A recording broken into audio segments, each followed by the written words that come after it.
കുറഞ്ഞ മദ്യത്തിന് കുറഞ്ഞ നികുതി ഘടന പ്രഖ്യാപിച്ചതിൽ സർക്കാരിനെതിരെ അഴിമതി ആരോപണവുമായി പ്രതിപക്ഷം.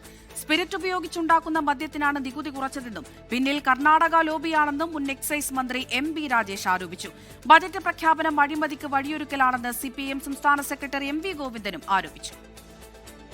10% വരെ വീര്യമുള്ള മദ്യത്തിന്റെ വിൽപ്പന നികുതി 120%, 10% മുതൽ 20% വരെ വീര്യമുള്ളവയുടെ വിൽപ്പന നികുതി 175%, കുറയ്ക്കുമെന്നായിരുന്നു ബജറ്റ് പ്രഖ്യാപനം.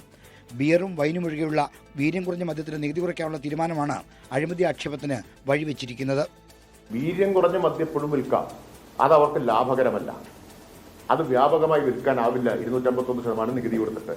അപ്പോൾ നികുതി ഇളവ് മാത്രമേ ഞങ്ങൾ കൊടുത്തുള്ളൂ എന്നുള്ള അതാണല്ലോ ഇതിന്റെ പ്രശ്നം.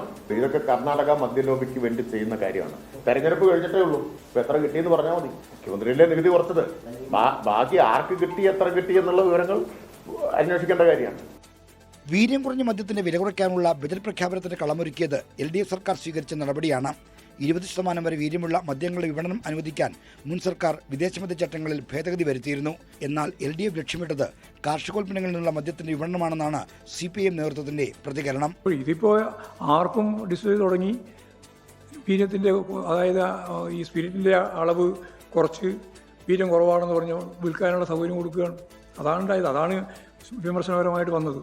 അഴിമതി നടത്താനുള്ള ഒരു പശ്ചാത്തലം ഒരുക്കും എന്നുള്ളത് മാത്രമേ ഉള്ളൂ. ഇപ്പം തന്നെ അഴിമതി എന്ന് പറയേണ്ട കാര്യം അത് തുടങ്ങിയിട്ടേ ഉള്ളൂ.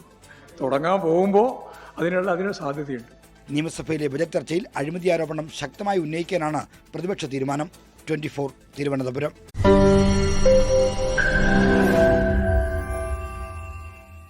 ലോകത്തെവിടെയായാലും ഏത് സമയത്തും 24 വാർത്തകളും ഓഗ്മെന്റഡ് റിയാലിറ്റി പാക്കേജുകളും എക്സ്പ്ലെയിനറുകളും വിശദമായി കാണാൻ ഞങ്ങളുടെ YouTube ചാനൽ നിങ്ങൾക്ക് സബ്സ്ക്രൈബ് ചെയ്യാം.